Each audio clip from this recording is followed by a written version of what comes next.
গুলি করি মরে একটা, আহত হয় একটা, বাকি ডিজায় না। সাবেক স্বরাষ্ট্রমন্ত্রী আসাদুজ্জামান খান কামালকে ডিএমপি পুলিশের এক ডিসি এভাবেই বোঝাচ্ছিলেন আন্দোলনের পরিস্থিতি।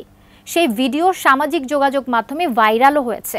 সাম্প্রতিক শিক্ষার্থী আন্দোলনে সরকার এবং পুলিশের উপর মহলের প্রত্যক্ষ নির্দেশনা ও মদদে পুলিশ আন্দোলনকারীদের উপর নির্বিচারে গুলি করার বিষয়টি স্পষ্ট হয়ে ওঠে সেই ভিডিও থেকেই। ভিডিও দেখিয়ে সুনজরে আসতে চাওয়া পুলিশের সেই ডিসি এখন ডিবির হেফাজতে। আরো জানাচ্ছেন সহকর্মী ইমতিয়াজ আলম।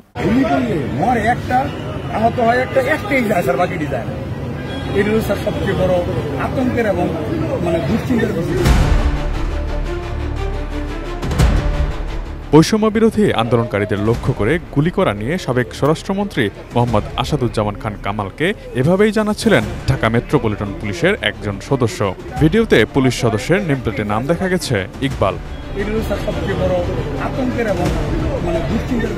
মোহাম্মদ ইকবাল হোসাইন ঢাকা মহানগর পুলিশ ডিএমপির ওয়ারি বিভাগে উপকমিশনারের দায়িত্বে ছিলেন।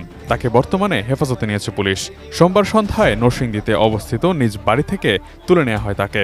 তিনি এখন ডিএমপির ডিবি হেফাজতে রয়েছে বলে একটি সূত্রে জানা গেছে। পুলিশের গোয়েন্দা সংস্থা ডিবির একটি সূত্র বিষয়টি গণমাধ্যমকে নিশ্চিত করেছেন।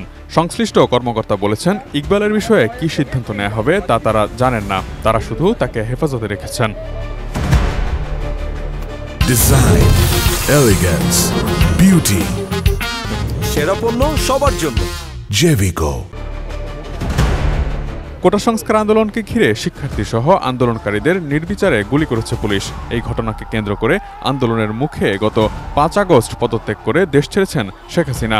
তার দুদিন আগে পুলিশের গুলি করা নিয়ে একটি ভিডিও সামাজিক যোগাযোগ মাধ্যমে ভাইরাল হয়। এ সময় সেই ভিডিওটিতে সাবেক আইজিপি চৌধুরী আল আবদুল্লাহ মামুনও উপস্থিত ছিলেন।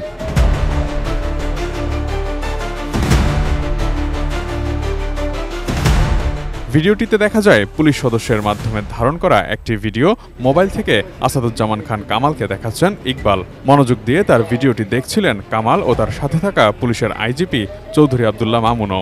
সেই ভিডিওতে আসাদুজ্জামান খান কামালকে দেয়া ইকবালের ব্রিফে পুলিশের নির্মমতার বর্ণনা ফুটে ওঠে। সেই ভিডিও সোশ্যাল মিডিয়াতে ছড়িয়ে পড়লে ক্ষুব্ধ হয়ে ওঠে সাধারণ মানুষ।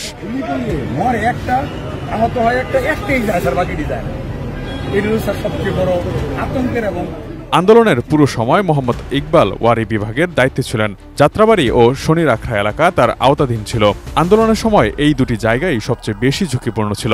আন্দোলনের মোট নিহতদের সংখ্যা বিশ্লেষণ করলে দেখা যায়, ঢাকার আন্দোলনে সবচেয়ে বেশি সংখ্যক পুলিশ ও জনতা হতাহত হয়েছেন যাত্রাবাড়ি ও শনিরাখড়া এলাকায়।